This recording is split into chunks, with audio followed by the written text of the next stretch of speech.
Hello everyone, I'm Matthias Lava. Hey, and this is a new video of some random comic book thoughts, a haul of some new books I got this week, and actually I got them today. But first of all, I want to mention this event, this YouTube crossover with All-Star Superman or Sleep Reader 666 is organizing this huge thing about All-Star Superman. 12 YouTubers are giving their opinions on one issue each of the very popular graphic novel by Graham Morrison. So for me at least, it's going to be very exciting, and especially watching and listening to what other people think um, of this graphic novel. Some people love it, think it's one of the best comic books ever. Some people think it's overrated, and some people actually don't understand. They don't really understand the hype. So it's going to be interesting of seeing what people think. I just want to mention that, and yeah, let's get right to it. One of those books that really touched my heart last week, that really brought memories from my childhood, was Leaving Nemo. Um, such a joy. We have this magical kingdom, and the king's daughter is in desperate need of a new playmate, and we will give her a new playmate. Then we will give her a Nemo, and the king or the princess send over some two guys to invite little Nemo over to Slumberland Kingdom. Little Nemo here is, I think it's his middle name. His real name, first name is James, Jimmy. And when he meets these messengers, I don't know what you call them, royal messengers, he is actually quite, I don't know about this. Who are you people? Yeah, understandable. And but he gets very easily persuaded that okay, I will join you, but the traveling from his bed to Slumberland, has some difficulties,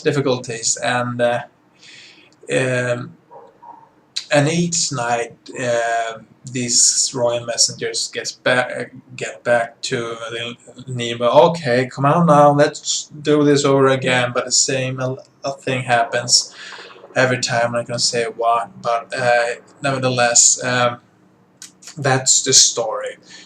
Little Nemo traveling to Slumberland. That's the thing we get to see, gets to read in this issue. But the thing is that really made me happy is the wonderful art by Gabriel Rodriguez.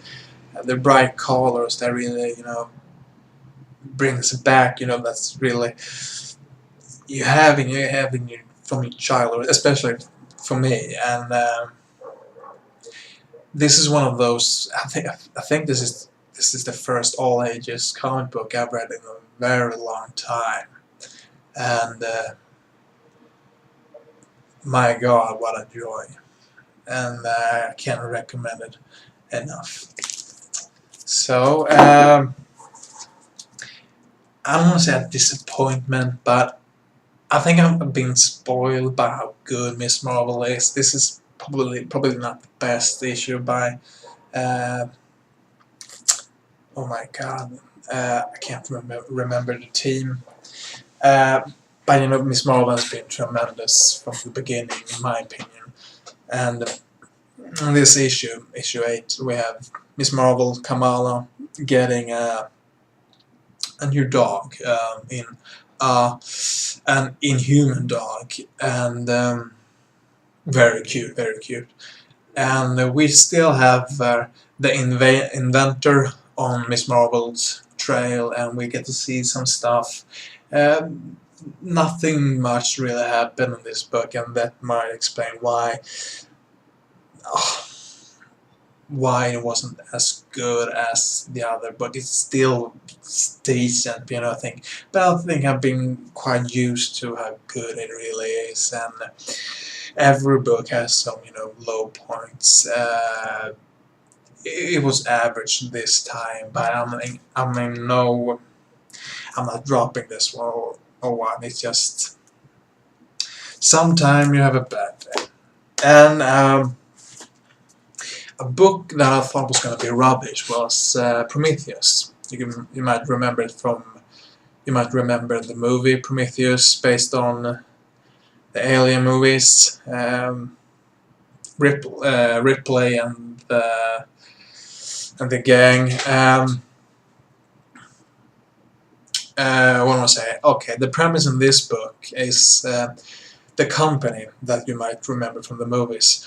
They're sending another group of people to investigate a planet called LV-23. It's the planet where we see these aliens that we recognize. I think that's the case. And in this group, we have scientists, we have military people, synthetics, what do you call them, robots, the androids-ish people. And when they arrive to this planet, we see a jungle that has grown, and we get to see some life forms, some scarier than others, and we also get to see this black mud water thing that I remember from the movie, and we get to see this very exciting cliffhanger at the end. And the thing when I read this book was I was actually expecting finding faults in every page. I was actually focused on that, but I found myself very comfortable reading this one. The pacing was fluid. It went well. The art was very. It fitted the story very well, and I was actually quite surprised that I enjoyed this book. And but I think you have to be a fan of the movies. This is the new event from Dark Horse, and I think they tried to replace. They just lost Star Wars to Marvel, and they need a new big thing. And maybe this Fire and Stone event will bring some new ideas. Let's see. But I enjoyed it. But as I said, maybe you should be a fan of the movies. And now to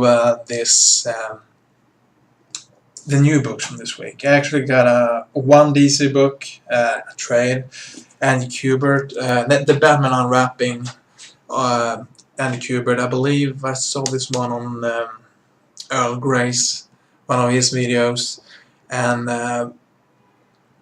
it actually got me thinking of. I'm not the biggest fan of Batman and Son, which is included in this book. I actually had a problem with the coloring, and I wasn't quite that impressed by it. But I think if I read this one with just with Andy Kubert's pencils, I might see this book in another light, in another perspective. So that's gonna be interesting. And then I have one Marvel book. I have Daredevil. I believe this is a new arc. We're beginning a new arc. Maybe with the Purple Man. There's certainly some purple children over there. Then we have The Wild's End. I think Reader 1717. I might be wrong there.